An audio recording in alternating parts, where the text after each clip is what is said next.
Alright, little fucking fucked up intro there for y'all, ladies and gentlemen. My name is the Ceremonial Witch. I don't know why you hyper like that. But I am a hyperactive guy. Nope. I'm attention deficit. Surprise, surprise. My fucking hair is too long. Shit. It's all poofed up too. I gotta go public right now. Ah, well. Fuck that Taurusness. A couple things I want to talk about today.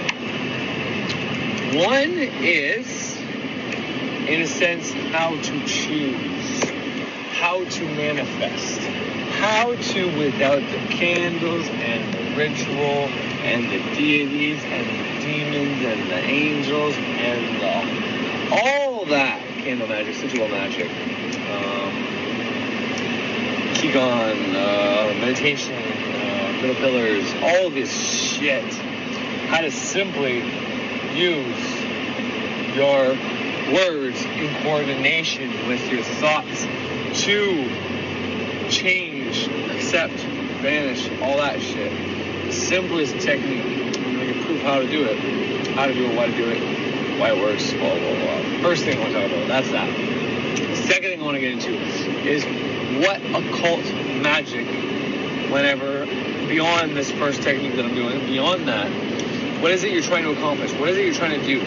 What is the point of the occult magic? What, there's so many things, but what does it really all come down to? What is the main purpose, focus of doing this? Okay? Because when it comes down to it, let's take some practice like Qigong.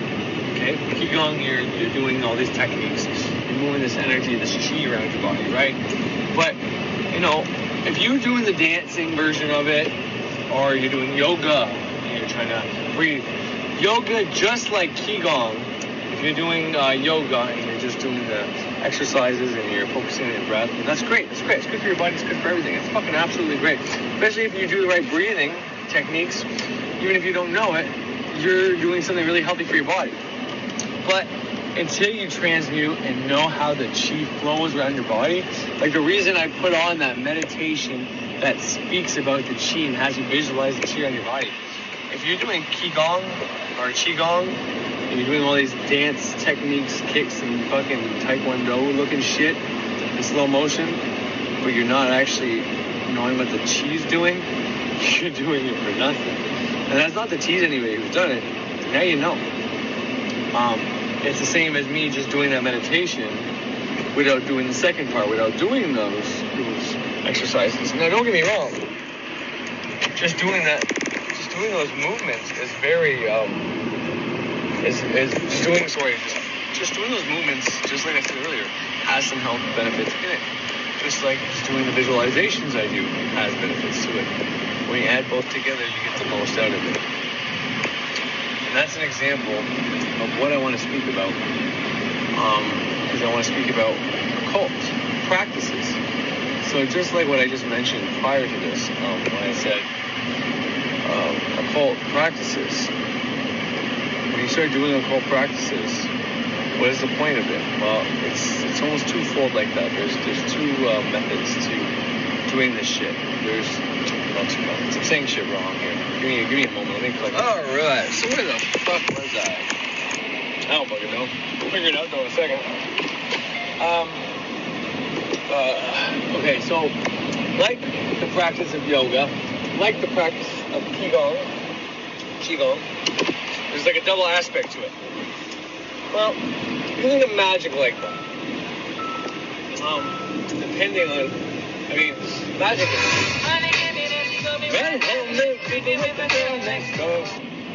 Sorry. I'm gonna get all these fucking stupid fucking infringement sounds because of this shit. I'm just in an empty parking lot gonna try to record some shizzle.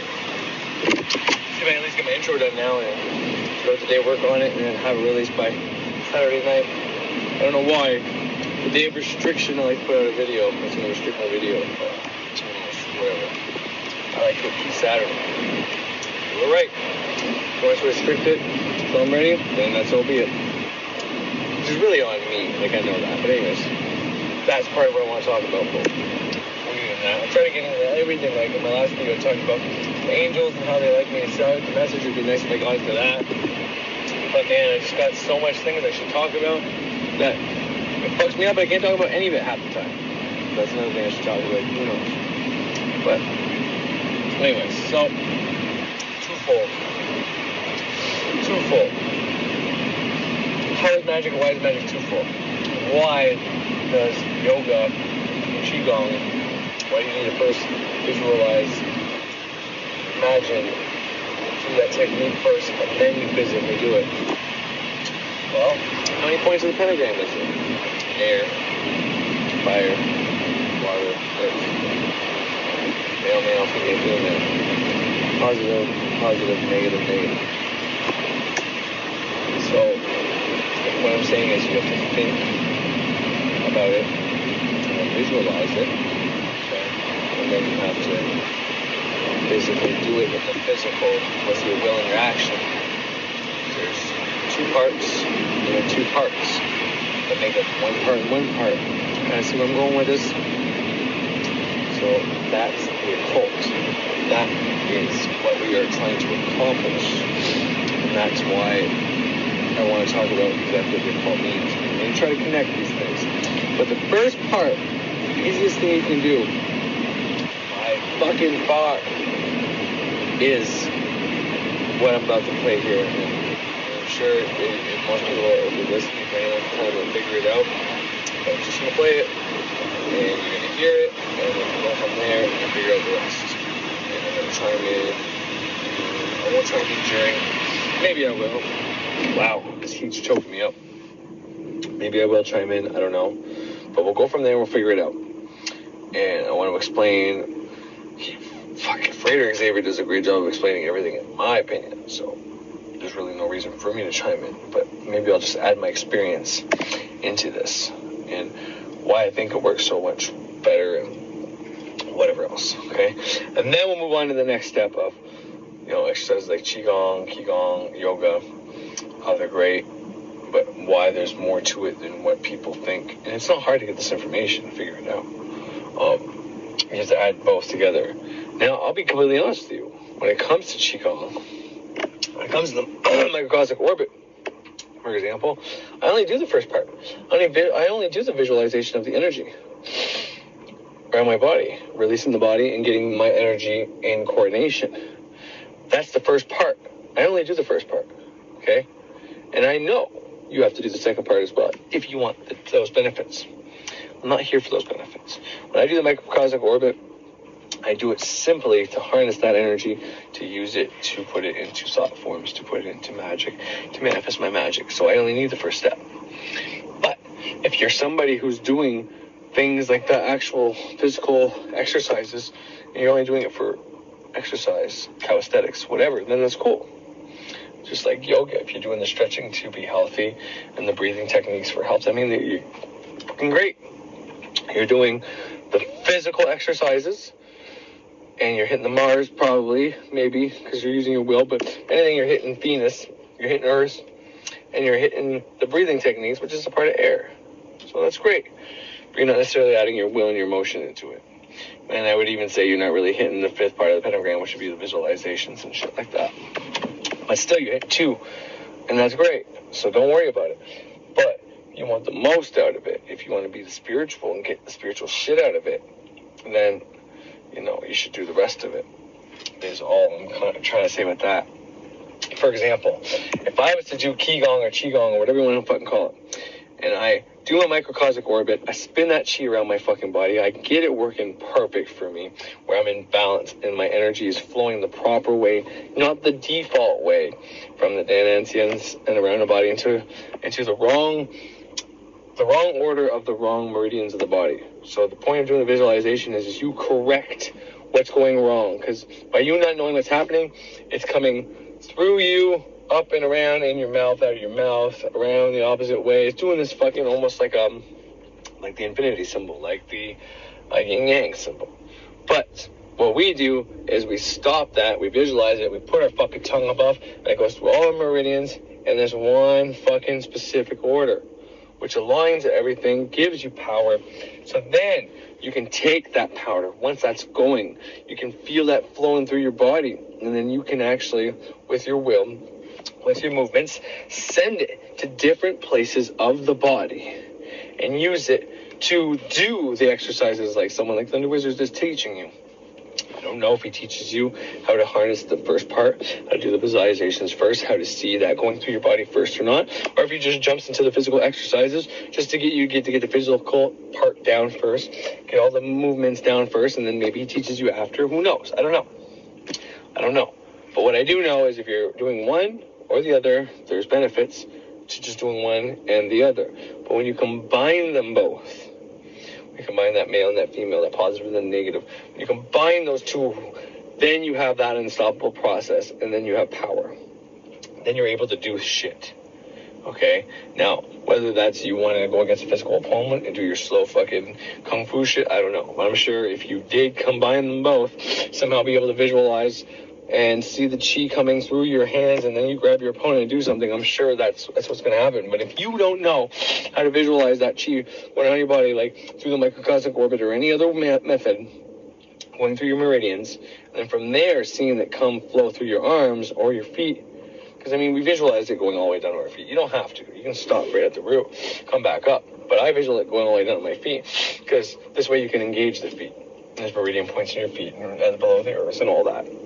Point is, just like yoga, if you do yoga and you visualize the chakras and or the same technique, I've done both.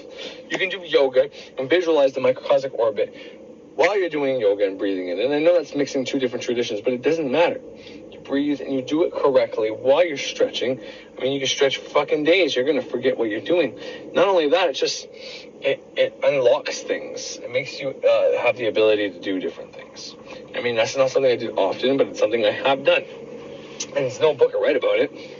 I'm literally mixing two cultures. The yoga, which is more kundalini and pranayama. And I'm mixing that with the qigong, the microcosmic orbit. But it doesn't matter. You can figure it out yourself. So instead of doing those calisthenic moves, I'm doing yoga, and I'm thinking about the chi. And all this is different ways to relate the same information. But whereas the kundalini and the yoga comes with the chakras, unless you're using a chakra system that has way more chakras, that's why I use the other one, because the most famous one is the 7, but they admit and they tell you there's more, but they don't like to go that far because they think we're just, not always, but they think we're just stupid Western people that won't understand much anyway, so let's keep it simple. And I'll give you the 8th chakra, the Earth Star chakra, which helps understand things. And this is an important system. Hell, the Western system that I use, the Western magic, we do the microcosmic orbit. Alright, hopefully now my voice is loud enough. This thing always takes a while for my voice to get loud. It pisses me off. I'll say too much right in the beginning and then you won't hear me. Anyways, I made a mistake. I meant to say the middle pillar, not the microcosmic orbit.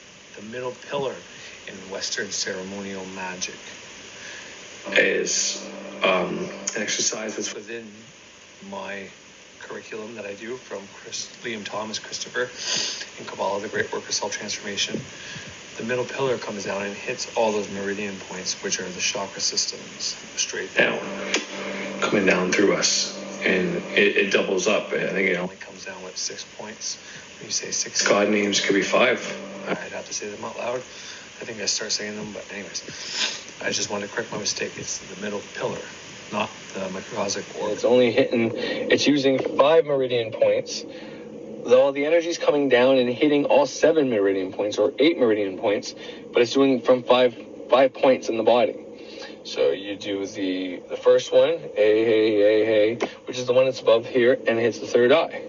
And then the next one is Yod-Heh Vah-Deh Elohim, which hits the, let me think. All right. So then it would be mouth and throat. And then from there we hit Doth, which would also hit your heart chakra. and then it'd be solar plexus and sacral, and then it's root and feet. I think some to that effect, but we're hitting all those. So it's 6 different points to hit all 7 or 8, depending on how you look at it. So, you know, I can't really shit on them for only giving us the 7 or the 8 whenever my own Western magic only hits those as well. So they're kind of right in that aspect. Like, we can't give you all the chakra points and all the meridian points because, you know, even your own Western magic only teaches this, but you really only need to know those for what you're doing, depending on what you're trying to do.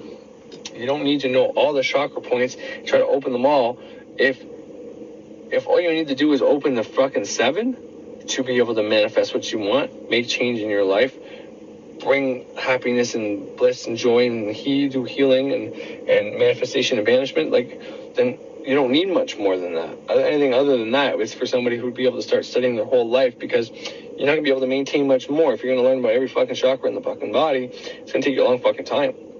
And if you got kids, a wife, life, job, and you're trying to find all this other shit, it's like you're not going to have enough time in a day. So just start with the 7 and go do that, you know. There's different ways to look at everything. Like astrology, for example. You can look at astrology chart as your body. Aries being the head, Pisces being the feet, everything else being in between. Different houses, different planets, all these things, different signs, that being your blueprint. And then where certain planets are could be where you're going to have diseases and not diseases. But you can also look at it psychologically. You can also look at it physically in your physical reality.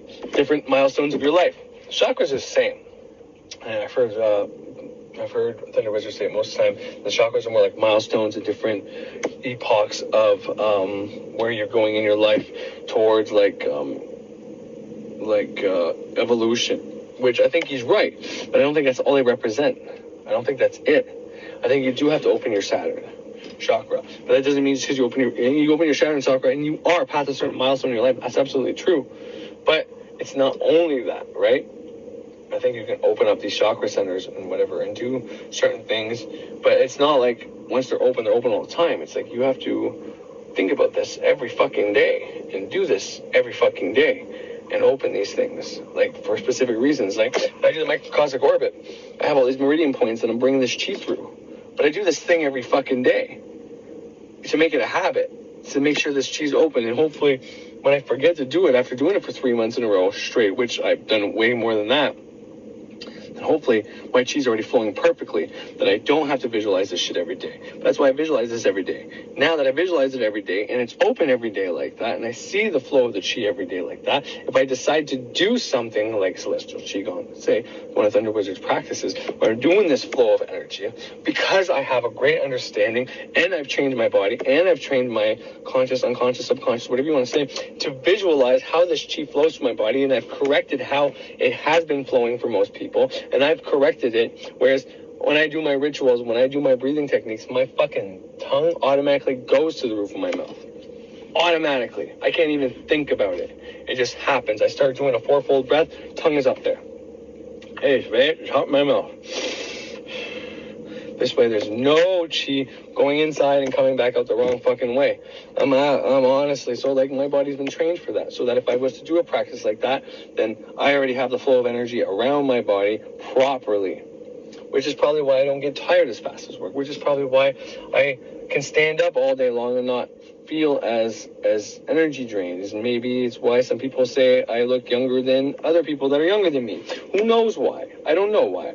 I do know between these practices and the greater ritual of the hexagram, which reduces Saturn's effect on you, which is kind of the Grim Reaper, you know. These things are supposed to keep you younger and keep you not age as fast, and you know, reduce the planet's effects on you, which in turn makes you more depolarized, which is something I'm going to talk about later on as well. My third thing I'll probably talk about if I have time, which is how, and I've talked about it before, how when you're polarized plus or polarized negative, and you can be polarized plus and negative on different things. So you're going from staggering on between paths, okay? And that's kind of the way you're supposed to. And I believe that. But when you start to become depolarized, you have the positive and the negative, and they combine to make their own energy. And this is something we're gonna go through with the second part of this video, which is going to be me talking about what the occult is really for, what the purpose of it really is. In my opinion, and I could be completely wrong, but what I think is the purpose of doing occult magic, besides fixing your life, what the point is, what's the main key to understand, what's the most important thing. I'm going to use my man Robert Seifert for that. I'm going to use Birch. I'm going to use fucking Frater. I'll use everybody to illustrate this point, to show. And even people that are unconscious of this have said it in so many words, even though they don't even realize what they're saying. And they might even be against me when I say this. And then I use their videos to prove my point. So that's what I'm doing today. So let's get to the first part. My man Frater explaining how you can do magic without doing fucking magic. Basically, what I mean by that is no candles, no sigils, no rituals, no fucking affirmations, no nothing. The simplest technique that you can do to choose between what you want and what you don't want. Just because it's a simple technique doesn't mean it's easy. But it's the simplest technique. I've talked about it many times. I'm not going to stop talking about it because it is one of the things that I've had the most success with in the moment. Changing weather, changing circumstances, getting phone calls, receiving money, receiving good news about people who are having bad news health-wise, just so on and so forth. Even to my most recent car troubles, I've used this and it works. It works positively, absolutely, 100% of the time. Once you develop the technique and do it and make it a subconscious program thing. So you just start doing it. When you just start doing it, it happens. Now, I've had it where I'm trying to change something, and I reject that thought and accept this thought. And it doesn't work out. And then it's like, fuck, okay, well, whatever, I kind of did it late. And then something else will change down the road, which will be something I couldn't even conceive of, because it just seems like a yes or no thing. So if it didn't work out, it's never going to work out. And then all of a sudden, bam, something cool works out among that. For example, my car, like I got told by mechanics, it was toast, never be rode again. I never thought we'd be able to drive that fucking Pathfinder again. Lo and behold, it did all the different magics, which I banished in eyes, and my wife saying, you know, whatever. And then all of a sudden, we're driving the thing again. And I know that's just a matter of what they said, but to me, at the time, it was like, well, there's no way we're going to be able to fix that. I even told my wife, like, you know, don't think like that, babe. There's some things that you can't change, and I'm a believer in magic. And this, but it's like healing a human body versus healing metal that's been broken. It's not the same. Yet, in a manner of speaking, you can say that's exactly what happened. And I have countless examples of shit like that happening with Reject, Banish, Deny once it was made a subconscious program. Now, when I first started doing it, I would try it. It wouldn't always work because it wasn't ingrained. But, I mean, it still worked to a certain degree. But anyways, that's enough. I got to go back home and watch my kids while my wife works. I was supposed to work today myself, but no one's letting me know where to work, so fuck them. I'll stay home and enjoy my family. Anyways, I hope you enjoyed. Have yourselves great. I'm not going to close out right now. I'll be back on after to explain some more shit. Dear Frater, I was wondering about accepting and rejecting thoughts versus allowing negative thoughts in as something to be witnessed until they go away. Since I learned about your suggestion to accept and reject thoughts, I have noticed some definite improvements in my life. For example, if someone slights me or something, I have the ability to not take it personally by quickly rejecting the thoughts that would arise. This technique is incredibly powerful, and it seems like some sort of life hack. It allows me to bypass a lot of stuff that used to debilitate me. In the past, I would have to meditate or journal about it. However, just rejecting or banishing thoughts seems to be faster and more powerful. I do notice that I expend will when I do it, though. The other suggestion I hear teachers make is quite the opposite. They say that nothing that arises in your experience is wrong, and nothing should be rejected. Eckhart Tolle even says, what you fight, you strengthen. Some of these teachers suggest just being the witness of your thoughts and not identifying with them. I have done this stuff as well, and it does work, although it takes longer and doesn't seem to permanently change them.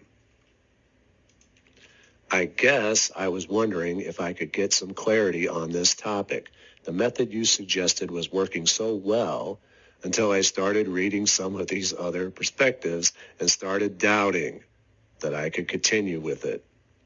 After I read them, I started thinking, am I just strengthening the negative thoughts to come back stronger and stronger? Hopefully, it is all just two different perspectives that can both work. I like your method better because it seems like I can start rewriting my subconscious mind that way as well as control my reality in a positive. Is that true? Thanks, Frater. P.S. The channel is incredible and has opened my eyes in many ways.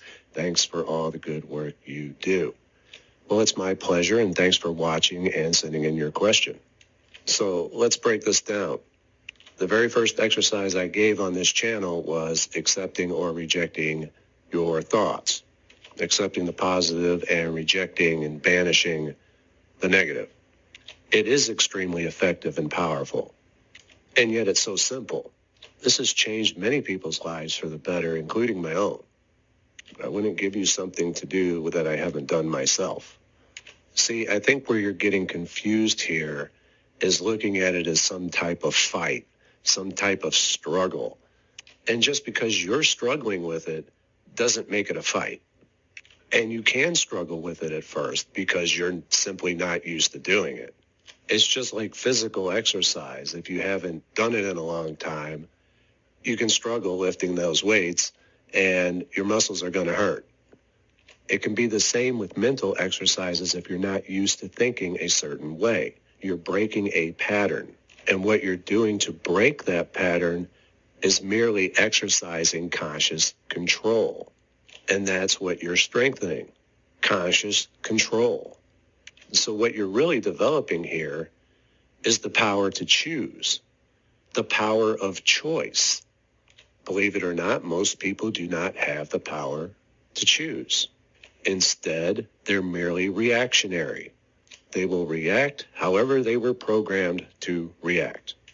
But as treating your thoughts as not originating from you, but as being presented to you as offers for you to either accept or reject, now you are exercising your conscious awareness, your power to choose the life you want, your authority on what you will accept into your life. And then your whole life begins to change. People just like you report that everything starts improving. They feel better. They have less anxiety and stress. Their consciousness starts to awaken, and they're not walking around in a reactionary sleep state. And because they feel better, they start resonating at a higher vibration. And because they're resonating at a higher vibration, they start attracting better things and circumstances into their life. It truly is a trickle-down ripple effect that will change your life. If there's one thing you take away from this channel, if there's one thing that Frater Xavier can teach you, it is this exercise, as taught to me during one of my meditations. It is probably the single most valuable thing that I can teach you. No magic, no candles, no rituals, just a simple method to develop your conscious awareness and your power to choose. The beauty of this is after you have done it for so long, it won't be a struggle anymore because it will become habit, and you'll just do it automatically. It's almost like the ultimate mental protection spell. Those negative thoughts won't even bother with you anymore. It's like they know it's pointless. You become a bastion of positivity with no room for any of that negative garbage anymore. And so, yes, it is a powerful life hack, as it will change your entire reality and your perspective of it, all by treating your thoughts as offers to accept or reject, the power to choose. Now, simply observing your thoughts as they pass does have its place, as many do teach this. I am aware of it. I do like Franz Barden's work, and I know it's one of the first things that he teaches. To me, it's an exercise in identifying your thoughts, which will make it easier to accept or reject. When you're sitting quiet, calm, and relaxed in meditation, you'll find all kinds of chatter underneath the surface, lots of little things in the background.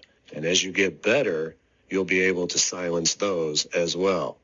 And so I've always taken the practice of observing your thoughts as a sort of self-diagnostic to see what's going on under the hood.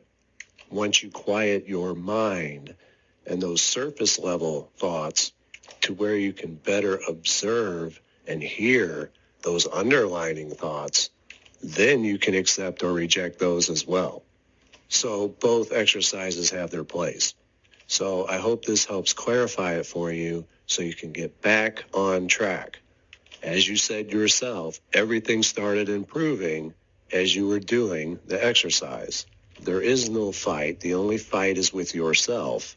As just with any other exercise, it takes effort to do it and continue doing so. That is the only struggle, but once you overcome that, it will just be automatic. It is an expenditure of your will because you are exercising your will, and it is that which will become stronger as a result, along with raising your conscious awareness and your power and authority to choose the life you want. I appreciate the question, and I found it important enough to make a video of it so that others can realize the importance and benefits of this simple technique. And I'll see you next time. So, just woke up from a nap. Don't blame me for looking all tired. All right, there you go. But you guys just heard it from Frater Xavier.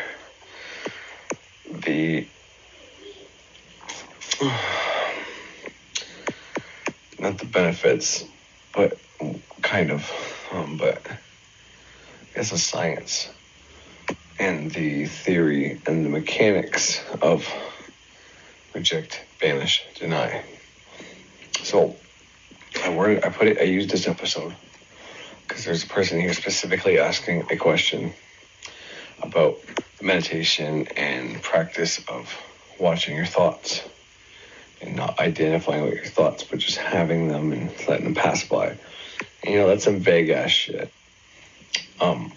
It has its place, like he says, but it's some vague ass shit.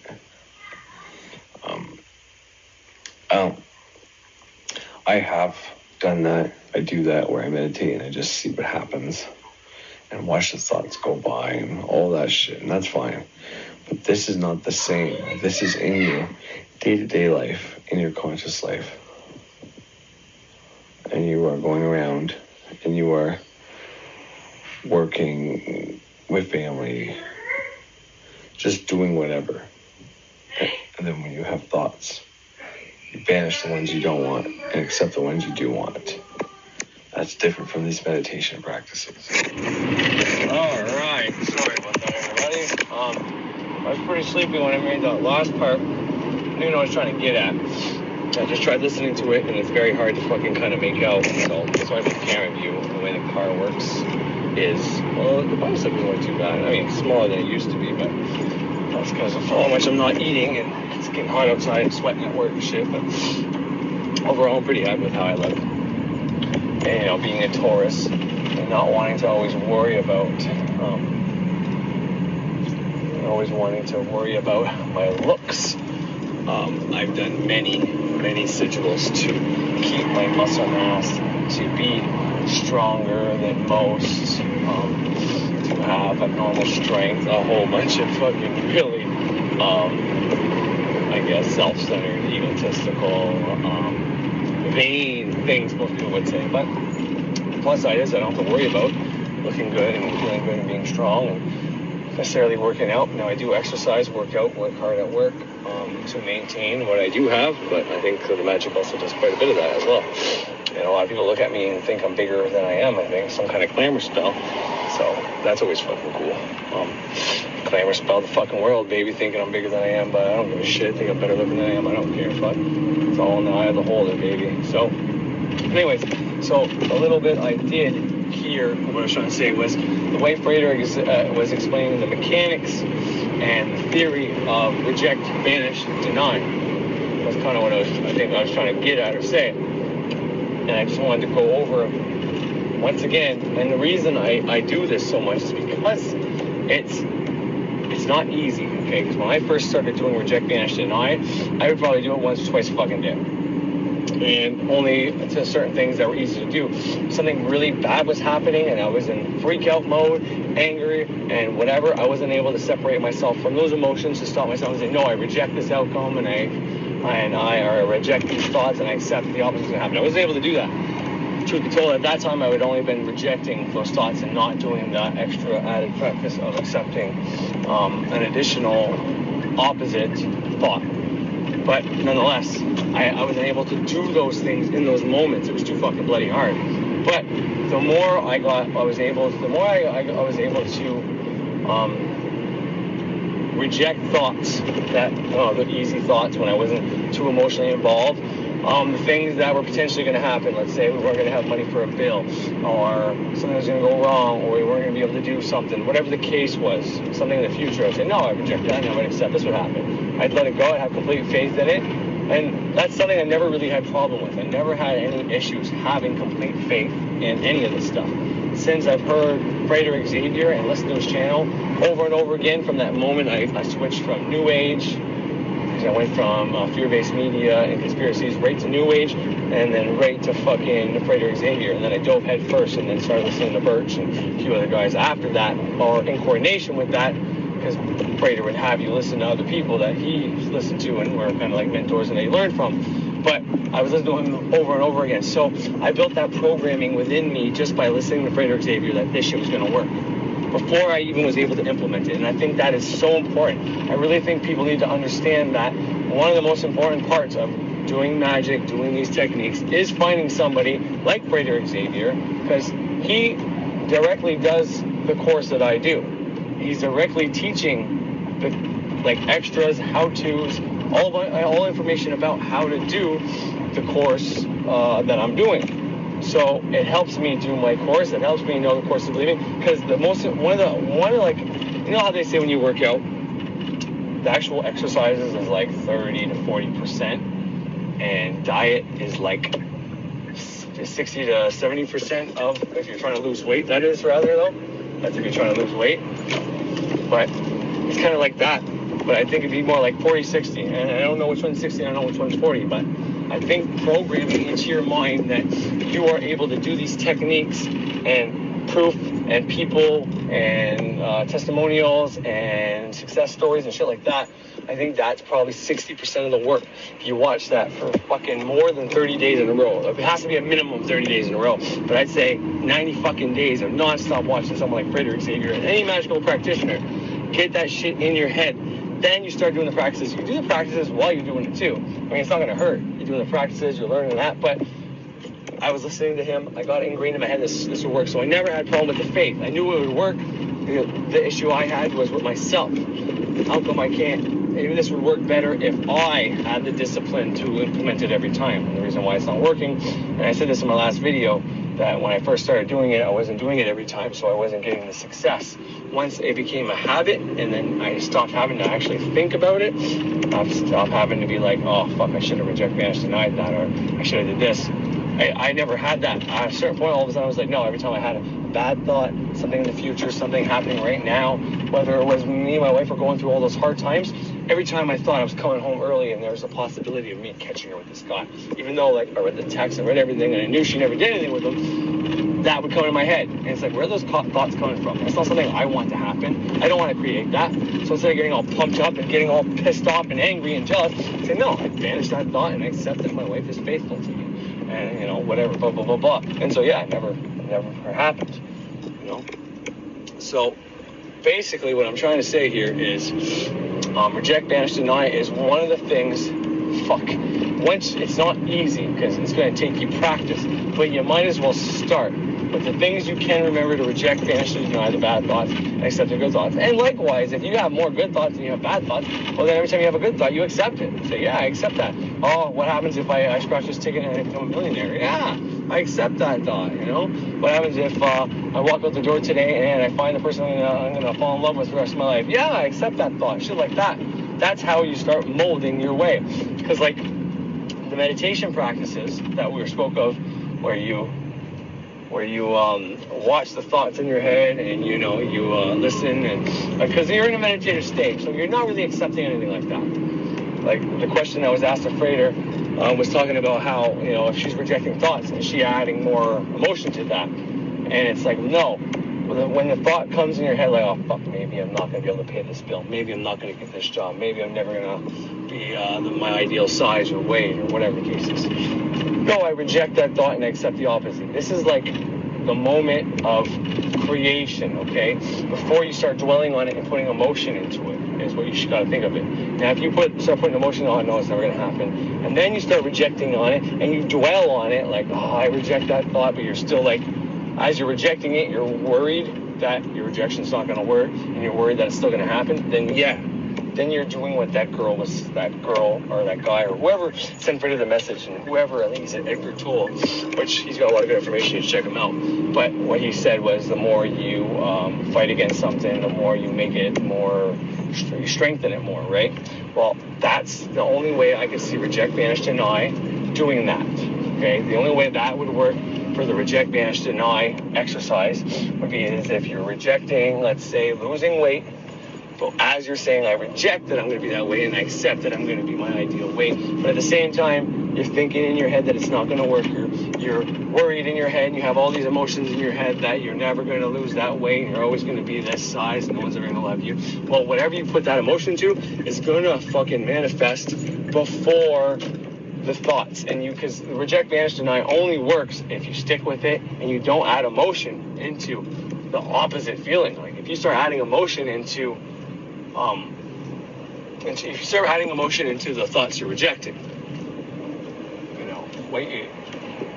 well, that was close. So you add emotion into the thought you reject, and you add emotion into what you want to accept, and that's going to work golden for you. That's going to work perfect, beautiful for you. But you can't do the opposite and expect good results. All right. Where the fuck was I? Okay. So, I don't remember the last thing I said. But anyways, what I was going on about, trying to elaborate on, was reject, banish, deny. Okay, yes, I remember now. It was the concept that if you decide to reject, banish, deny it, you cannot, odds are, you might have trouble with it first. You might, you need to separate yourself from having emotion when you do it, unless your emotion is this assertive, aggressive, almost emotion, like, no, I fucking reject that thought, whoever the fuck's putting that head, fuck off, that kind of attitude, and I accept that I'm gonna be fucking my ideal way, I'm gonna be skinny, I'm gonna fucking find love, and I'm gonna be fucking happy, and I'm gonna be fucking wealthy, that kind of attitude.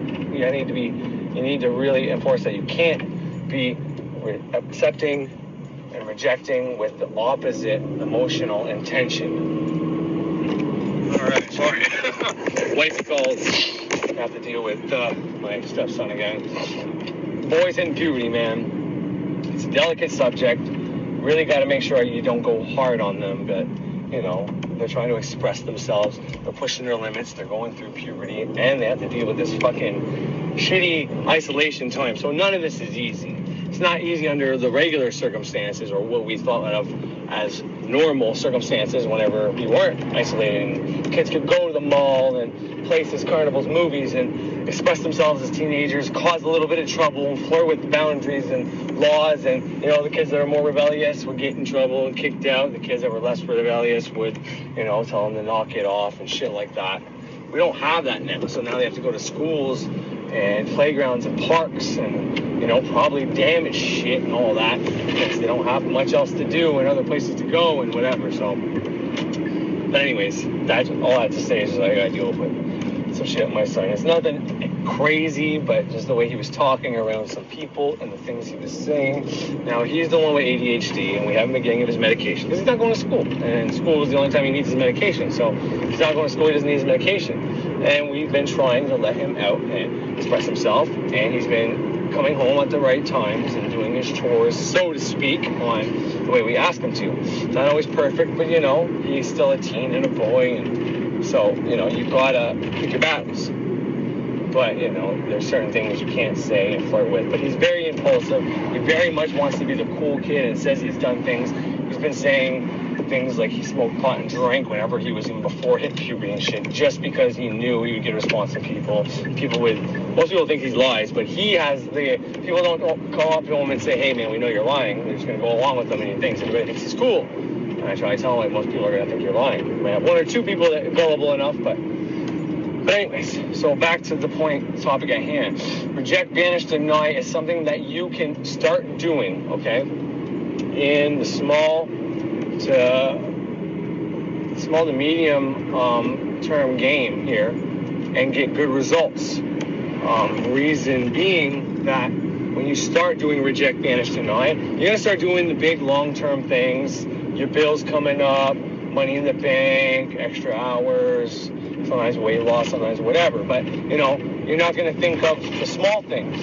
But, like, I've used it, and this is after doing it consecutively and having results. And once again, being programmed by Frater, being programmed by his channel, and all the testimonials of people saying that has changed your life. It's also in the book of all the great work of self-transformation, and like I said, many testimonials on it, plus my own fucking results. So then I've done it with driving home. My wife needed money in the bank for us to have lunch. So one time I have a video about that. I fucking did it in my head, and then all of a sudden my phone changed songs all on its own, and it played one of her songs, which wasn't on my list. So I thought it was funny, so I asked her to check her bank. Sure enough, it was in her bank. That was a really cool one.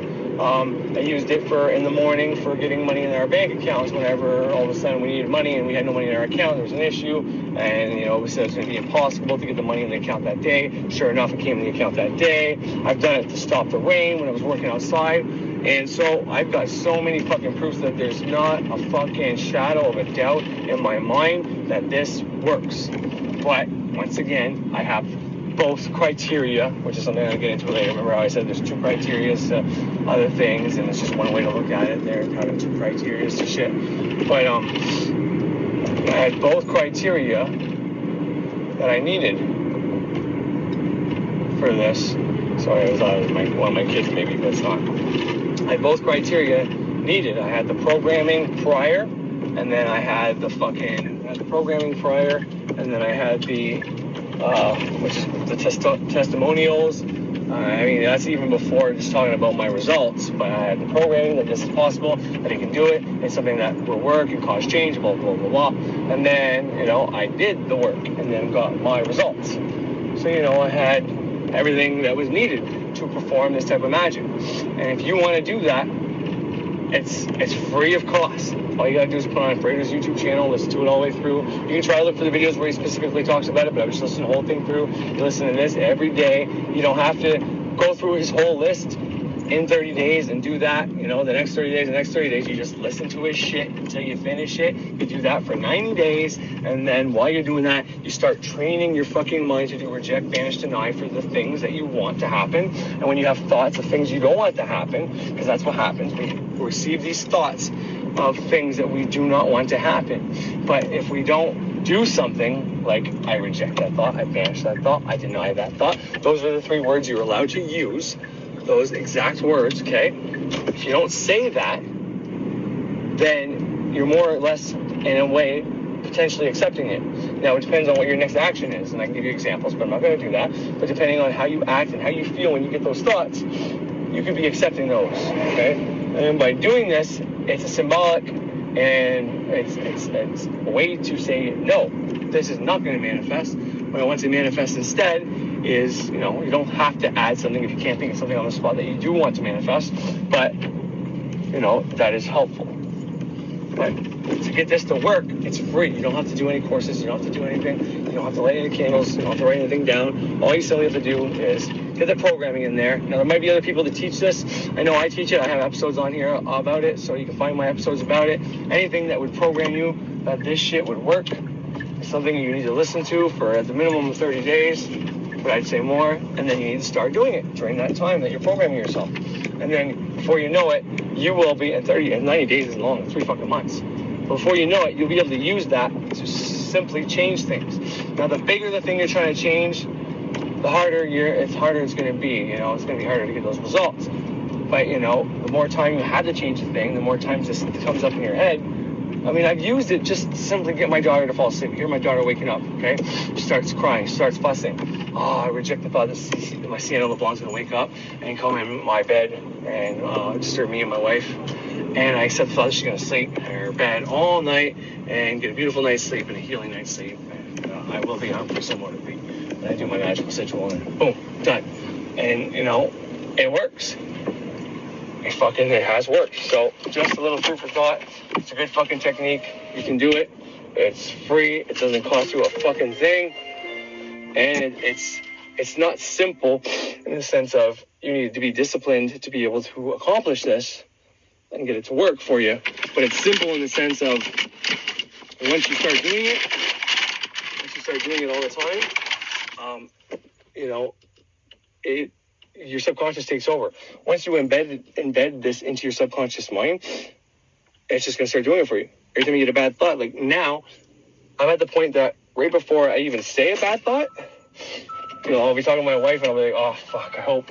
And then sorry about that, music came on coming up. But before I even say it, so that I have to banish it, I literally catch myself saying, I'm not even going to say it. Because I don't even want to put that energy out there anymore. But if you end up putting those words out there, like, oh, fuck, I wonder if this happens. Because this could happen in your head, or if you're a type of person that doesn't have these thoughts in your head, but you start saying scenarios out loud, like, fuck, I hope this doesn't happen, I hope this doesn't happen. Well, then that's when you say, no, I reject that thought and accept this thought. I don't want to ride it, you don't want to deny it, you don't want to fuck with me.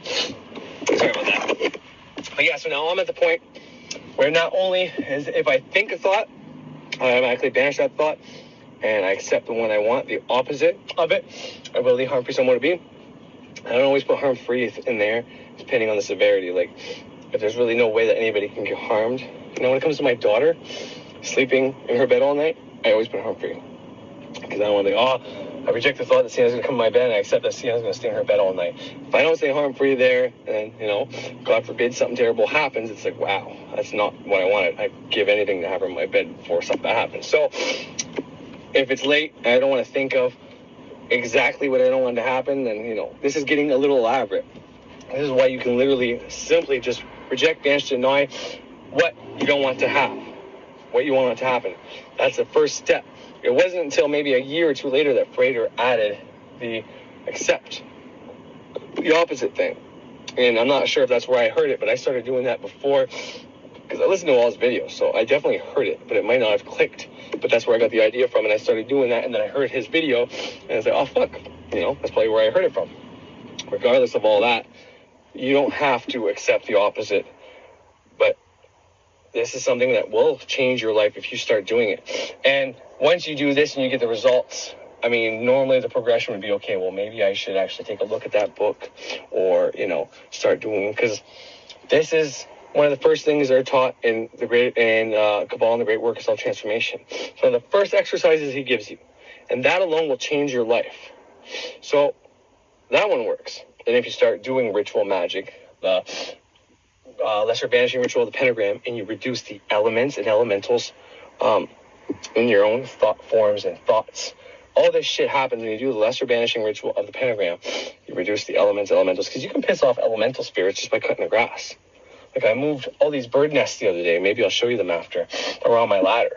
And I was worried that I was going to piss off earth elemental spirits because I'm fucking with nature. But they were on my ladder, and I need my ladder. I use my ladder a lot. So I put them on the roof. But then the next day, the fucking rain came pouring down. And I watched the poor bird. I felt like a piece of shit because then the poor bird's up there on the roof looking at his nest getting full of rain. Birds don't like to fly in the rain, so he keeps flying in and out of my garage to get shelter. And he's trying to fix it and pull in places. Like, I felt really bad.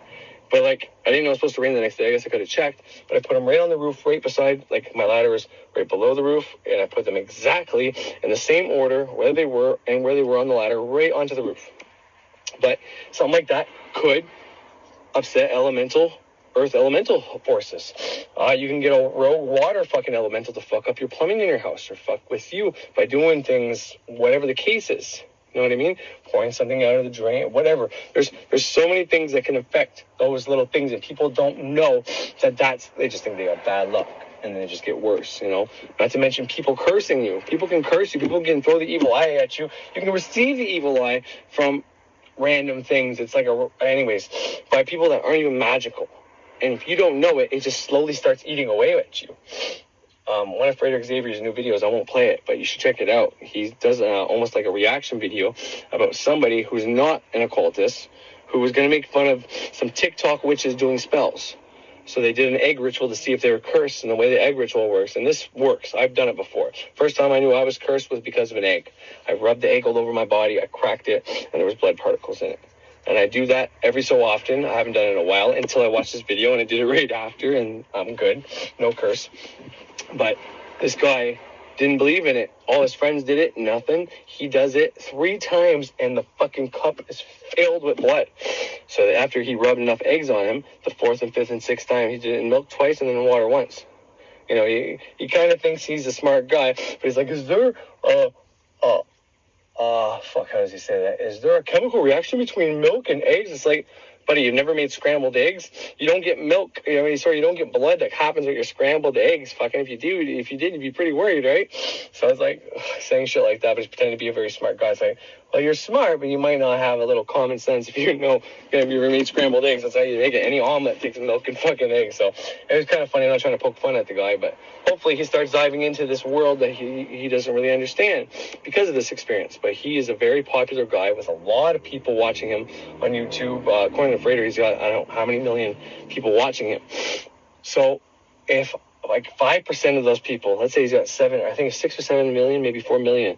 Well, if he's got like 1 to 10% of those people who are jealous of him, which happens, that's a lot of people. If any of those people have the ability to just use emotion and thought, because a lot of people don't know that they have that power. Everybody has that power to a certain degree, and some people are born with the power more heightened to be able to curse and use, whatever, depending water signs, earth signs, whatever, it doesn't matter. But point is, he was definitely cursed. That's why his friends, they weren't popular and have YouTube channels and TikToks like this guy. So, but point is he didn't know that. And most people don't know if they have a curse. They just think it's bad luck. So once you get this banish, reject, deny thing, if you start doing that, you start getting results, I would really consider starting the process, because doing the middle pillar and the lesser banishing ritual of the pentagram at least once a day, well, you do it twice in one ritual. One is to banish all the negative energy away from you that's around you and, anything that's been trying to influence you. And then the next one is to invoke loving, whatever energy. And you do the middle pillar, and that helps keep you depolarized, which is something, if I have time, if this isn't running too long, I will get into later. But, if you start doing that, then if you manage to get to the next elemental grade, well, then it's literally working on your finances and your health. Probably the reason I drink and I smoke and I'm a healthy guy and I look young and I act young, because I do the greater ritual of the hexagram. I should be kicking this shit. I should be kicking the other shit, but I kicked away other bad habits, and they were worse off than these, so these are next. So if anybody's ever wondering, well, if he's doing that second grade, if he's done that second grade, he's on to the next one, how come he's still smoking, drinking when he's supposed to take care of his health? That's because, well, I had amphetamine and, methamphetamines and opiates, cocaine habits that all had to be kicked. Now, some of them weren't habits like the opiates I was straight up addicted to. Fucked right up, couldn't go a day without it, needed my Suboxone, all that shit. So that had to be gone. The other ones were just, when I partied and I drank, I did stupid shit. But I still didn't want to have to be able, which is one of the reasons I like drinking from time to time, because, my mind still goes there, like, oh, why don't we get some coke? Why don't we get some speed? Why don't we get some of this? And I have to banish that thought away and accept that I can have fun without that shit, that I can drink without that shit, that whatever the case is. And it works. So that's the reason why I haven't kicked those things. But they are on the to-do list, and they will eventually happen, because even though I'm doing this, I know I wouldn't be able to completely sustain this unless I'm smoking like 6 to 8 of these a day. Then I could sustain smoking. I believe that wholeheartedly. But not the way I smoke. But I reject any thoughts of me being sick, and I reject and banish all thoughts of me getting any disease from smoking, and I accept that I will be free from all diseases due to my smoking, and I accept that I will quit smoking. I will be harm-free, so motivating according to law. See, this is all extra shit. You don't have to add into it, but I just like doing the same pattern every single time because, it works. But anyways, These are easy processes to do. But yeah, so doing the lesser banishing ritual of the pentagram stops anybody from cursing you. You know, unless you have a really strong magical practitioner and they have a sympathetic link to you, then yeah, your lesser banishing ritual of the pentagram won't do that. But anybody's psychic energy, psychic thoughts coming at you, anybody's just simple little measly curses coming at you, if you're doing the lesser banishing ritual of the pentagram every day, you really don't have anything to worry about. Swear to God. If someone has a sympathetic link of you, then that's different. And that could be just a picture of you at your altar.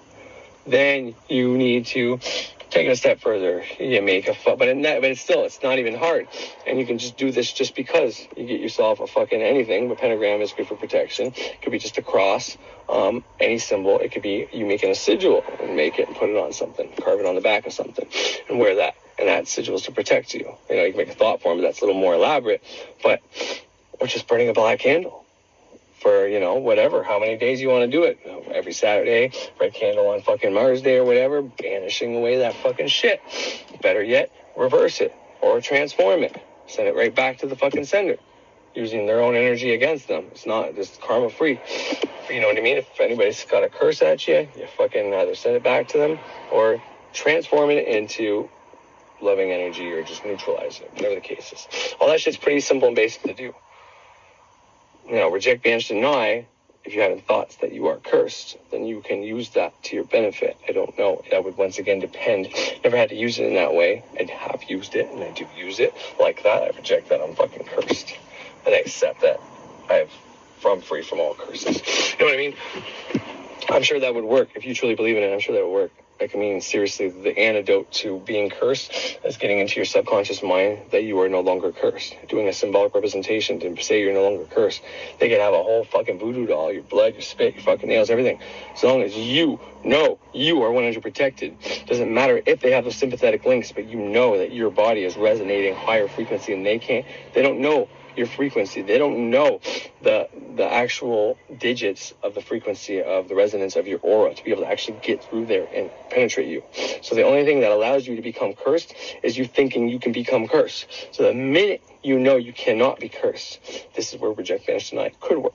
Because if you fucking believe that you can't be fucking cursed, and you have like people that don't believe in curses, this is different. Someone who doesn't believe in a curse, you can curse them. Because they don't believe that it's possible. And it is possible. But whenever you know that it's possible, but you know that for it to happen, you have to allow it.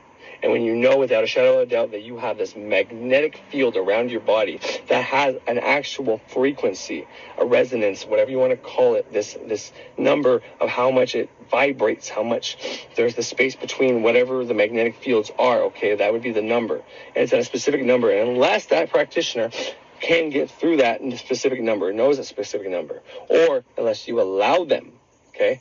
And if you allow them to, my sister messaged me, unless you allow them and you believe you can be cursed, or they know how to specifically break through your magnetic field, then without a shadow of a doubt, you know that, okay, curses are real, you can be cursed, but you cannot be cursed because you know mechanics of it. Then you have nothing to worry about. And that's why I'm never going to break an egg that's going to have blood in it ever again, because I know the mechanics of it. Learned this from many old new philosophers, many old new witches and books, and mixed with science, biology, and just simple, well, not simple, but, you know, different scientific fields that actually talk about the heart's magnetic field and the brain's magnetic field.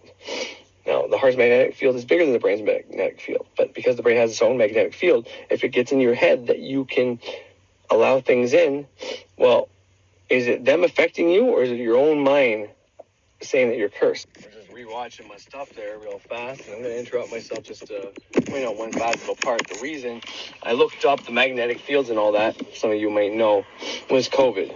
I wanted to make a really good episode to show everybody, and I was never trying to say, well, maybe at the beginning I was trying to say COVID was fake, but it's really not fake. Nothing is fake. Even if this whole fucking thing was really fake, let's just say it was, then it still wouldn't be fake if people thought it was real. It's thought forms, like whether you believe in God or not, it's real. Whether you believe in the devil or not, I don't believe in the devil, but it's still real because it's a thought form. But nonetheless, the reason I looked into it, I kept going down these different lines of study. Bruce Lipton was one of the first, and then I started looking into Manly P. Hall, who started talking about the magnetic field, and then he started talking about all these different scientists who used to study magnetic fields, and they were laughed out of the fucking place, but they went somewhere with it, and then today people are studying the magnetic fields and all that, and it led me to a place where the body has this magnetic field, and there's both scientists and doctors that talk about how literally for a virus or an infection disease to get through your magnetic field, I'm not a scientist or a doctor, so I just want to explain this in the way I understand it, the best way to relate it. Well, basically, if you are resonating at a certain frequency, that whatever your heart is at creates that magnetic field. Let's say you're in a low frequency that day, and the frequency of the infection that's right near you is, let's just say, higher is what it has to be. Let's say if you are lower than the frequency of an infection, then that infection can come inside your magnetic field, and then you can have an infection. Now, for most people, you can have a high magnetic field, but because you believe, if you're around someone who has a throat infection, because you believe you'll get it, then your mind will allow that to happen. But if you get beyond that, then the only way you can get different diseases, infections, and viruses is if your magnetic field has a frequency, which means the rate that magnetic field is spinning around you, like your RPMs or whatever the case is, whatever you want to use for measure, the frequency, the hertz, whatever the hell it is, the measurement of how fast your heart is throwing out that signal. If it's lower than the virus, then you can get that virus. Otherwise, the rest of it is all us allowing it into there. And that's what that was what my Ballin episode was going to be about, to say that everybody does not have to worry about it. It wasn't for me to say that COVID-19 wasn't fake or wasn't real. It was literally to say that if you look into magnetic fields in your heart and you study these papers and all this stuff that I was going to throw out there and give you clips of and leave the links to, you really don't have to worry about it. But because of how our human body works, you would have to study this, and I have, for, like I said in the beginning, if you want to program yourself to reject, banish, deny will work, you have to do it every single day for 90 days. That will work. If you both do it for 90 days, by practice actually doing it, saying it out loud, and you listen to people who've done it and had good results, and you listen to Frater, who teaches about it and gives you all the reasons why it works and what it does, people like me who also explain what it does, well, then you're going to speed up that process because you're adding the programming, the software for you to execute that program within your life. So it's double. But just by doing it every single day, you will eventually create that program that this will work, as long as you believe in it. But the speed of the process, you put the programming in. So for me, when I found that information, I did nothing but listen to Manly P. Hall, and a few of the Science of Breath guys started getting into the aura. Oh, he has books about it. A couple of the old Freemasons that, people don't like or think the Illuminati have papers in the 1800s about it. There was a mesmerism guy who talked about it, and then a bunch of new scientists that talked about it. Bruce Lipton being the biologist who talks very minimal about it, but then there's so many other people. The Heart Math Institute has a bunch of shit about it. So by immersing myself in that every fucking day, I realized that I really have nothing to worry about because my body's got me. I have to delegate. I don't have to take control of the healing of my body because my body already knows how to heal itself. It already knows how to heal. It already is healing me.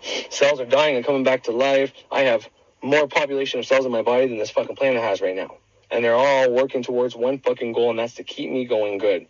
And that's why doing stuff that's counterintuitive to that, really isn't a good fucking thing. But understanding that my body's got my back helps me. And, I got to take it step by step because, they have a process. I have a process. I can't try to get rid of everything at once because then I'll be unsuccessful in that endeavor.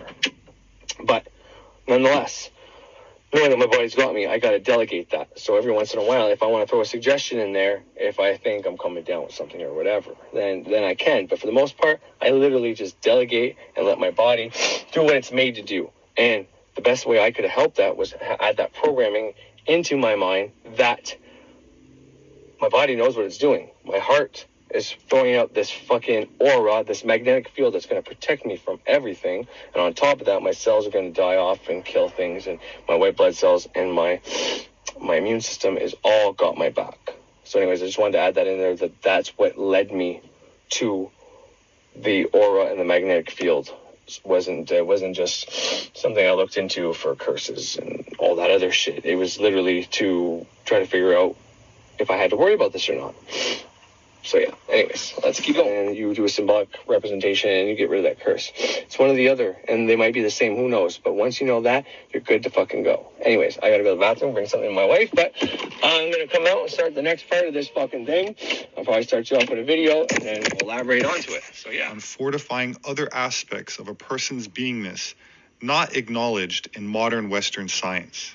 Terms, the ancient Eastern and Eurasian philosophies are concerned with the development and survival of the soul, the consciousness, and nourishing the spiritual or light body that allegedly survives the death of the physical body.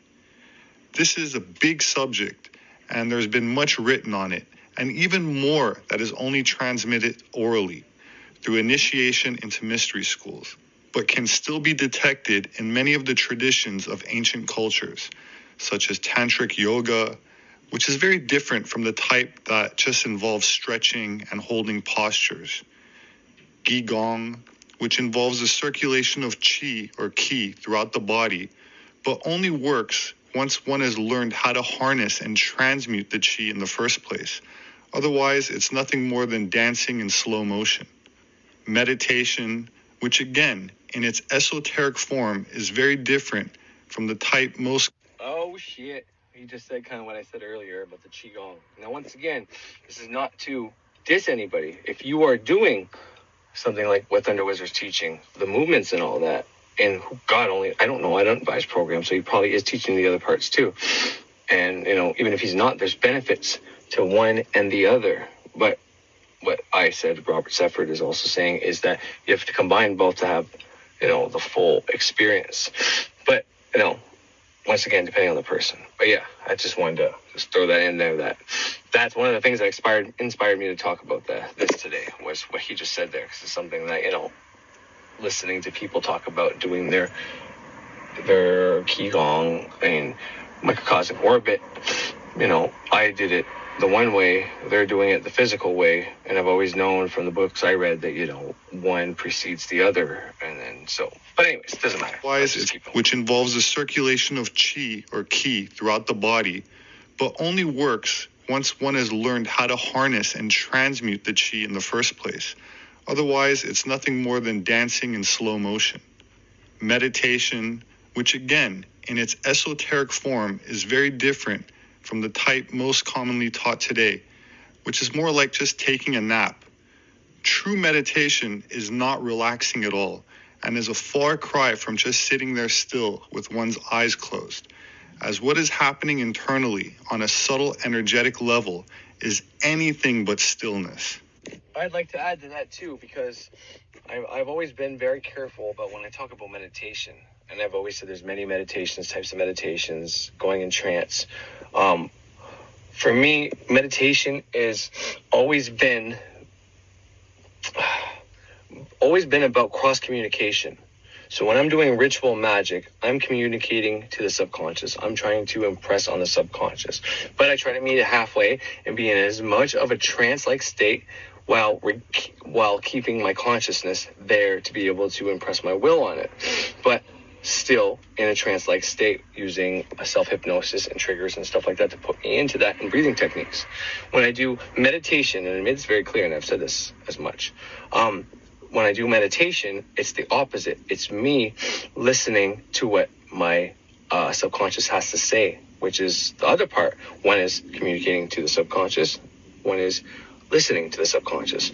Now, when we dream at night, our subconscious is talking to us, but we don't always remember that, and it's not something we do intentionally. We go to sleep because we think we need to sleep, and wake up the next day, in which we do. We need to have our organs ready, 4 hours of sleep for your eyes to work right, and everything else in between. You need to be able to digest your food and all that, but your subconscious is communicating stuff to you, working stuff out throughout the day, blah, blah, blah. There's so much into that. It's just something I couldn't even begin. I haven't did much. Anyways, doesn't matter. But for me, meditation is about cross communication.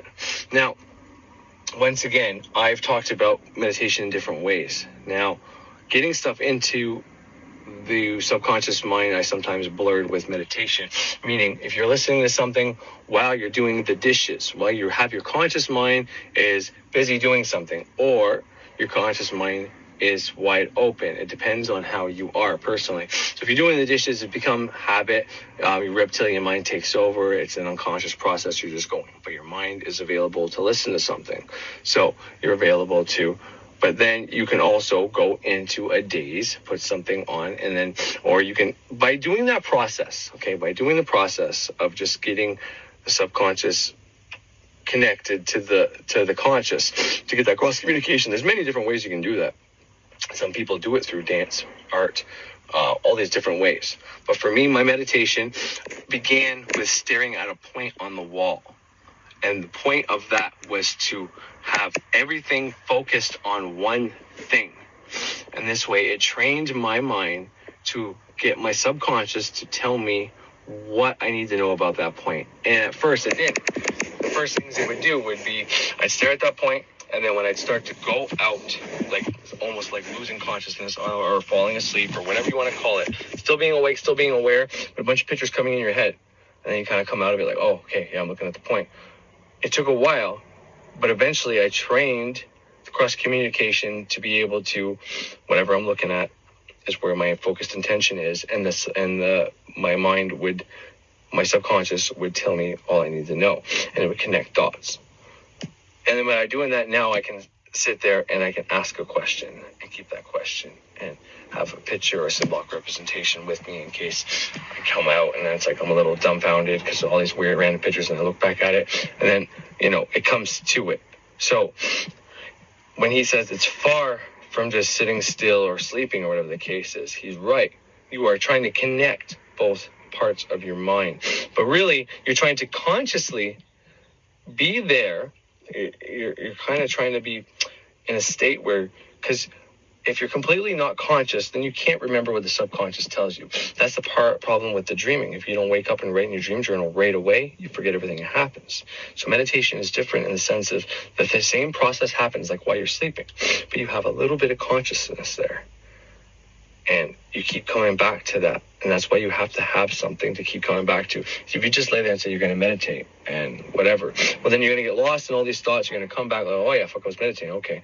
But what are you doing? You're just trying to clear your mind of all your thoughts? I mean, I think there's purpose. I think there's use to that. But I think it's a step further down the way, especially for someone like me who has trouble sticking to one thing, attention deficit, being able to stick to one concept, one idea, one point, that was uber important. But by doing this process, it trained my mind. Now my subconscious can talk to my conscious throughout the day, and I can get the information. It's always happened, but I've never understood how it's happened. And since I've started doing this process, it happens like tenfold more intensely than it ever has before. But I think it's similar to everybody. It's like if I'm consciously thinking about something, it's not until I consciously let that go and move on to something else or become in a neutral state that I can get the answers I need for that. Like when you're trying to find your keys, can't find your keys, stop looking for your keys, boom, you find your keys. That kind of idea. Well, that's what meditation is you're still trying to be able to talk to the subconscious while still being conscious. That's the process. And that's far from just sitting there in a fucking blissful state with your eyes fucking closed, just half dreaming, half awake. That's not what's happening. You're trying to get ideas and you're trying to keep them. You know what I mean? You're trying to understand. You're trying to get answers. You're trying to speak. It's like you're 2 people or 3 people or how many people? Who the fuck knows? But your conscious mind is just the conscious mind. Me moving my arms right now, right here beside me, I consciously want to do that, but it's the subconscious doing that for me. My conscious mind just says the signal, I want to do that, and it does it for me. Well, meditation is the opposite of that. It's, okay, it's your turn. What can you do? What can you tell me? I want to shut off because I realize that you're important too, and I have the spotlight all the time, and I, up until this point, thought I was the shit. I was it. I controlled everything, and now I know that you're more important. You heal me. You are the connection to the divine. You can do everything for me, and I want to know what you want me to do. So what can I do for you? That's what meditation is. That is far from just sitting there in a fucking lotus with your fucking hands on whatever, trying to get whatever. You are literally trying to flip the script The subconscious controls everything. Like, it's making my arm move for me right now. I want my arm to move, therefore it allows my arm to move. If I didn't have that communication, then my arm wouldn't move, and then I'd be, disabled and whatever the case is. And normally, what does that mean? Well, that means part of my nervous system, my vertebrae perhaps, is severed. So the connection from the brain, because your brain is basically your whole fucking spinal cord. That's part of your brain, really, when you think about it. Well, part of that is not giving signals to the rest of the body. But your signal from the brain, the neocortex, the 10% that we're using when we're consciously awake, the rest of it is subconscious and unconscious. Meditation is trying to get in touch with that, because that has all the knowledge. That has everything. Meditation is trying to be in touch with all that is, all there was, all there ever will be, the God is all there is. That's meditation. It's huge. So I think that's what Robert Seifert means here. Anyways, let's keep going. There are aspects of nutrition and herbology which I won't get into, as this knowledge can be abused. But it's no secret that many monks consume certain items with psychoactive properties, which, when consumed, some claim can aid in the internal alchemical process. There are many accounts of monks, shamans, and even the Dalai Lama, whose urine and sacred excrement is regarded as having medicinal properties and having special healing or spiritual powers that induce an altered state of consciousness, likely a byproduct of what has been consumed and digested into the blood earlier. I don't know about you, but eating the Dalai Lama's piss and shit, that's fucking gross.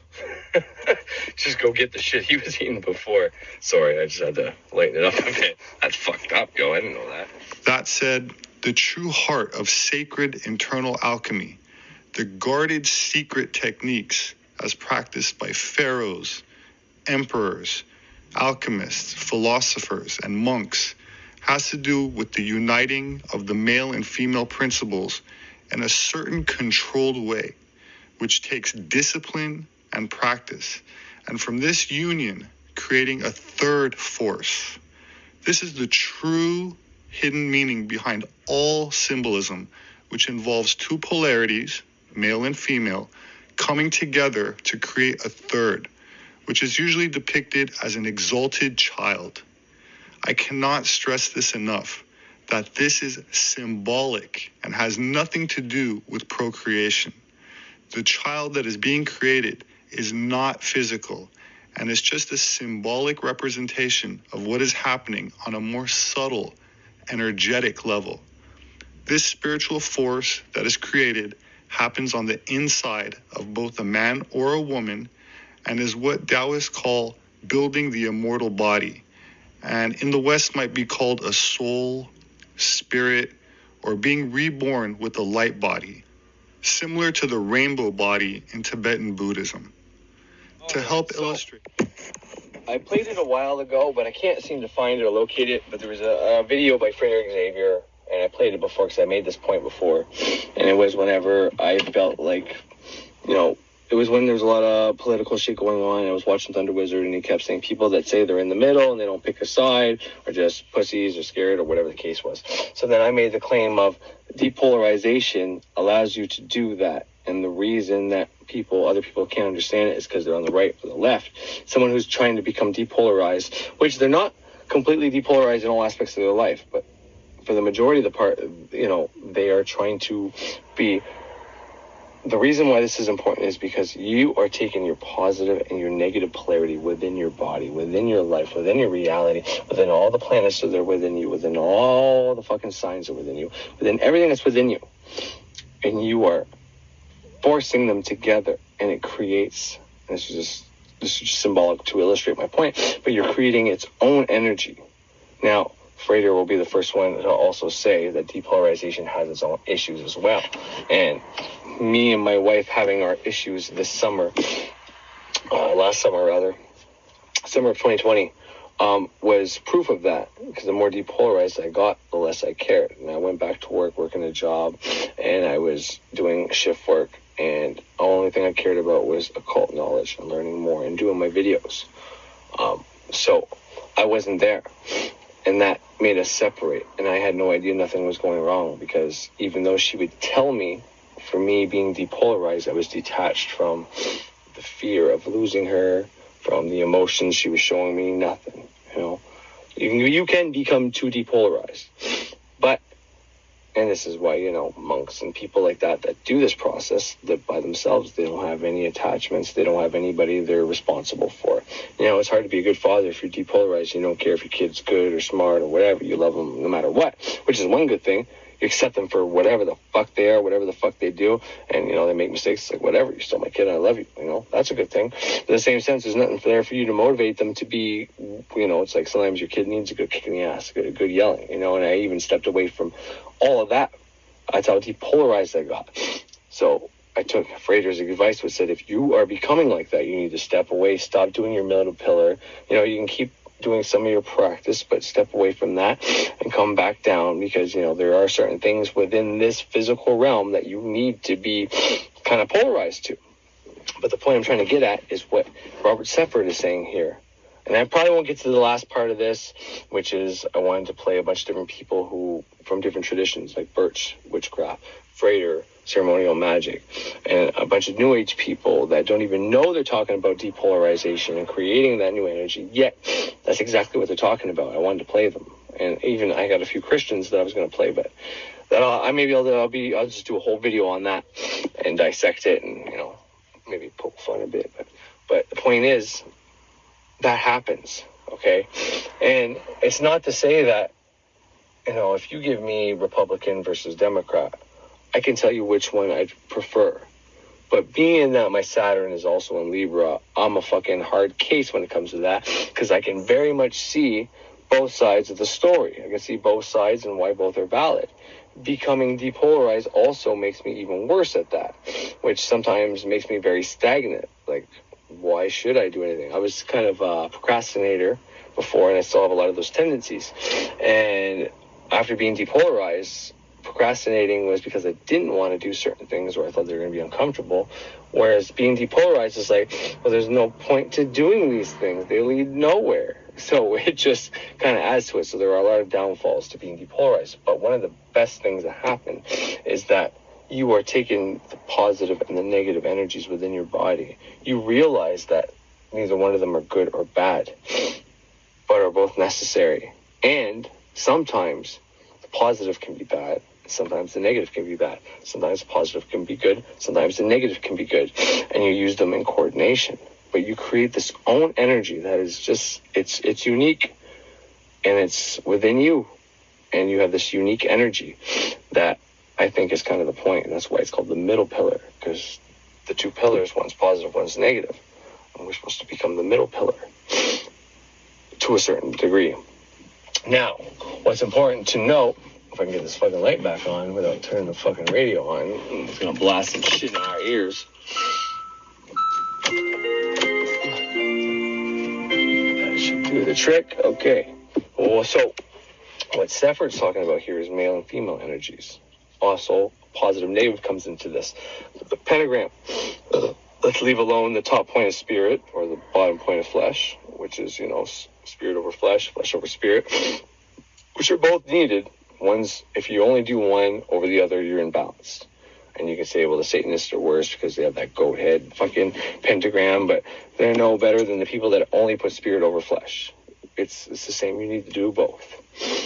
And, ceremonial magicians and even the Gardnerian tradition, I think it was the second and the third, if Birch is correct, second and third initiation year in the days. One is to do spirit over flesh, the other one's to do flesh over spirit.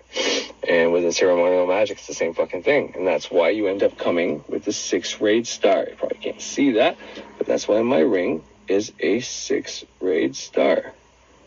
Because it's both flesh over spirit, spirit over flesh. Balance. But what I was just talking about with the meditation prior to this, trying to balance out that, like realizing that my conscious mind, we walk around thinking our conscious mind's everything. And meanwhile, subconscious is controlling everything. And, we're in this autopilot. We leave everything to chance. We become programmed. We let these facts sit in that, 1 in 3 people get cancer, and 1 in 3 people get this, blah, blah, blah, blah, blah, blah. Then all of a sudden, you start realizing, holy shit, there's a subconscious mind. That's where the divine is. You realize that words can have power. You realize that, reject, banish, deny can start forming your shit. There's these little practices that people have been doing for ages, like the lesser banishing ritual of the pentagram. And every person who's ever done it, when you do it the correct way, you're invoking their energy. And these things stop certain forces that are around and alive and well. Because like the grass grows, that's the earth element. But that grass has a spirit, so do the trees, so do the plants. Just like the water itself is the element, but then there's a spirit, that's the elemental. Okay, well, these things protect those. They protect the element, okay, the elemental and the element. You can piss those things off, and that's why this process is for you to realize that you're not a harm to them. Now, that means you're going to go out there and keep fucking doing bad things to them, and you know it's bad, and you just keep doing it unless you're banishing, and you ain't going to do shit. But point is, it's a symbolic representation to tell the body, the magnetic field, that you are not a harm, and you don't mean harm, so that you have something there stopping these bad things from happening to you. But what Robert Seffer is getting here, the male and the female coming together, okay? I think this both happens within, and I made a video about this before, there's both the internal with you, connecting your male and female mind, your male and female polarity within your body, the positive and negative within your body. This happens within the individual. But you can also do it with a wife or a husband. Or if you're a girl who likes girls, you can do it with a mate. If you're a guy who likes guys, if you're someone who is a different gender or different sex, whatever it may be, having your mate, you also have it on that level. That's where this whole twin flame thing comes in. There's always two. Is always the bottom level. It's always the beginning. Okay, that's what I started this whole thing off with. I started off with the reject, banish, deny, and then I started talking about how I do the visualization of the microcosmic orbit moving my chi around my body. The next step for me would be to do the physical practices while visualizing that, after visualizing that, and being able to use that to my benefit. I don't need it for what my purposes are at this time, but that might be something I will get into. But it's always twofold. There's the visualization in the mind, that is positive, most likely, because, the mind thoughts are air, which is positive, and doing things in the physical is negative. And if you had to classify the male and the female, anyways, it doesn't matter. But point I'm trying to get at, I'm having a hard time getting at it, but is simply that what Robert Seffer is talking about here is it was the second thing I want to talk about. What is the point of this occult knowledge? What is the point of magic? What are we trying to do? Is it just about spells? Is it just about getting sex, power, and money? No. That's a byproduct. But to do that, you have to successfully do what he just said, is connecting the male and female energies within the person. But as above, so below, which is part of the Hermetic principles, which is part of what you need to follow to get magic to work, allows you to take it on the next level once you do that. Let's say you're a ceremonial magician. You got a partner and they allow you to do your magic, but they don't get into it, and you're successful. You're like Fred or Xavier, for example. You're a successful magician. Everything is coming to you. You're able to manifest your desire. You're doing a job you love. Whatever the case is, everything is coming to you. You successfully connected the male and the female, and the positive and the negative, and you have this own energy, this electricity that you can do whatever the hell you want with, and you're able to fold and manipulate your reality. You're basically living proof that this shit is real. Everything is great. So he gets to a certain point, it's like, okay, this is great. Now what? Well, as above, so below allows him to be able to connect to his partner, her being a symbolic representation of the goddess, the female, and him being the male. And by doing that, he can start affecting things on a different level. And then you can just keep going up from there or down from there, because it works on so many levels. And that's something that, you can try doing it that way. And that's how it was understood. I can't say that's how it was understood because I wasn't there. But when you listen to old witchcraft, the goddess or the female would sleep with a male or sleep with other practitioners, and that's how they would pass on the magical blood.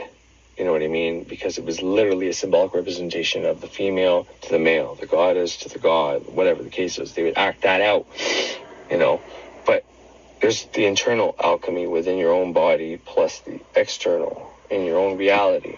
You know what I mean? Because when me and my wife got together twice, once 5 years ago, once almost 10 years ago now, we had 2 children. We connected male, female, positive, negative. We got together and everything worked out. And we had manifested a child and then another child. She also did that with the boy's father. That's purely physical, but you can take that to another level. And whenever your minds are in coordination, like I'm telling you, if me and my wife are talking or around each other for, let's say, 45 minutes to an hour or more, then everything I think about, she starts talking about, and things she starts thinking about, I start talking about. Happens with my kids too. Like today, I was thinking, I forgot what I said, and then Savannah picked it up right away. You know what I mean? It's the thoughts that come into your mind aren't in your head. You gotta peel away from that. They're more like thought forms in the air, and depending on your mood and what's going on, you pick them up. If you're in a bad mood, you're not going to pick up good thoughts. If you're in a good mood, you're not going to pick up bad thoughts. But if you're in the same mood, think along the same lines, in a pretty good place, and then you have a thought, especially your partner who you've, had sex with or intimate with, shared, they know you inside and out. You would do anything for them. Maybe you've done magic with, sex magic, whatever the case is. When you have a thought, they can pick it up. This is not something, to me anyways, it's not something crazy. Because these thoughts aren't in our head. They're outside of us. And that's the whole point of what I said about reject, banish, deny. You reject that thought can still be in your house. Let's say you got an evil thought form in your house, forcing poverty or, poverty thoughts onto everybody, or I don't know, bad thoughts, okay? You reject it, but someone else might pick it up. If you and your wife are having money problems, I reject that thought and I accept everything's going to work out. Well, you just, that thought's not going to come back to you. You didn't accept it. She might accept it. And that's why, you do cleansings and you go and talk to your wife and you tell her what the fuck's up. Because important thing to understand, this is something I've really started understanding in the last 3 years, was I'm connected to my wife, hands down. So I can manifest stuff in my reality, and it happens. If her mind is not involved and not in the way, then it's easy. But for example, we both had the same banking problem. We both switched our accounts to the same new account. Like we switched from one bank to another bank. Okay, we both got paid on a specific day, and we both woke up and our payments weren't there. I did magic within the same day I got that payment. After that worked for me, I did a candle for her. It still took 3 weeks for that candle to come in, for that to work out for her, because she's going to have more of an effect on her own reality than I can affect her reality. And the more she accepts that it's not going to work out, not going to come through, I can do all the candles I want. She's banishing and neutralizing all my work away. But when, like I said recently, my wife has kind of come on board. She doesn't do the things I do or practice things I practice, but she understands that there is a little bit to this. And by thinking positive when you can, not avoiding your feelings, which she has a problem with, but I try to pull it out of her as soon as, like, hey, I know you're mad at me, tell me what's up. And, she generally does now, and then we get over it, and then we're okay. But she realizes to dwell on something that's bugging her is more detrimental. Because to try to pretend it's not bugging you and to try to think positive, it's not going to work. You're better off to just get it all off your fucking chest. Everything that you think is not going to work out, just get it out there. Banish all that shit away. And that's what I do with her. Since she doesn't do these practices yet, I let her get it all off her chest. And then I tell her why I think none of those things will work out. And, maybe some of them will, maybe some of them won't, whatever, blah, blah, blah, blah, blah. But from there, it's off her chest. It's no longer bugging her anymore. She's got a little peace of mind. She's got a little bit of healing. And then she can just work on her day, and then I can do the magic and things work out. We're connected. So, but that's what he's trying to avoid in this. But I just wanted to elaborate that there is an aspect to this, and it would be like the next step. It would be using the first or the second law of correspondence, as above, so below, to your benefit. Once, you're successful in everything and everything works out for you, well, that would be the next thing. But, for me, it's kind of I'm doing that right now. But what he's trying to say is, the child comes, Mary and Joseph have a baby, it's Jesus, and Jesus is the savior character. But you know what I mean? In history, in all the books, they signify the male and the female, and the manifestation is a baby. But really, what happens is you have a conscious mind. Okay, your conscious mind is male. And that doesn't matter if you're a girl, a guy, or whatever any of these other sex genders are. I don't want to be disrespectful to anybody, so I just put that out there that I know there's others, and I don't know what you want to be called by, so just let me know and I'll say it. But no matter what gender you are, your conscious mind is symbolically male. Now, maybe we can change that, but it would take a hell of a long time to change that, but it's symbolically male. The subconscious mind is female. And to connect them, when you get your conscious mind to impress on the subconscious mind, okay, then they can together manifest, positive and negative get together, male and female get together, and they can manifest a baby. Sometimes it can take up to 9 months, but not always. But it's the act of the God and the goddess getting together. That's why God is in heaven, earth is, the goddess, the moon as well. But you know what I mean? God is Father Sky, Mother Earth. Together they made us. We're both from the sky and of the earth. All right? There's something to our soul that is spiritual. Our body is physical. We are both. So the same thing has to happen. You have to take your conscious mind and impress on your subconscious, because the subconscious is what makes everything happen, from your fingernails and your bones growing to what happens inside your reality. So to get effective change, you have to affect that. But the point of the magician, the magic, you can simply stop at just getting subconscious or getting suggestions into your subconscious. You can stop at that. That can be enough. Once you are able to do that, using reject, banish, deny, like I said, that would be enough to start changing your life. And, you accept things you want, banish away the things you don't want. That'll be enough. Because you are consciously taking the thoughts that are either coming from your subconscious, because your subconscious can only accept. So if you get a thought in your mind, and it comes across your conscious mind is the male to protect that female. So this thought wants to come into your subconscious mind and impregnate it, okay? You get this thought that you're never going to lose weight. It doesn't matter if you're female or male. You got to think of your conscious mind as a male and your subconscious mind as a female. You get this thought that you're never going to lose weight or that you're never going to be rich. Your conscious mind has to protect the subconscious mind from the shit you don't want. You got to banish that away every single time it comes, so it can't impregnate in there and create that to happen in your life. That is the point. That is one of the best symbolic ways I can put it. And then you accept that you will become whatever rich or whatever weight you want. And then that will impress on the subconscious, and you will start creating that. And then you want to take it a step further. You start with affirmation, sigil magic, ritual magic. All these are ways to do that. In the process of doing that, the reason why the first neophyte grade, we don't try to manifest anything, which most people do, like me, for example. The reason we don't is because you're doing the lesser banishings to reduce the elemental effects on you, and you're doing the middle pillar and putting your feet on the ground, and you're doing reject, banish, deny. Because those things alone will start changing your life into the right direction.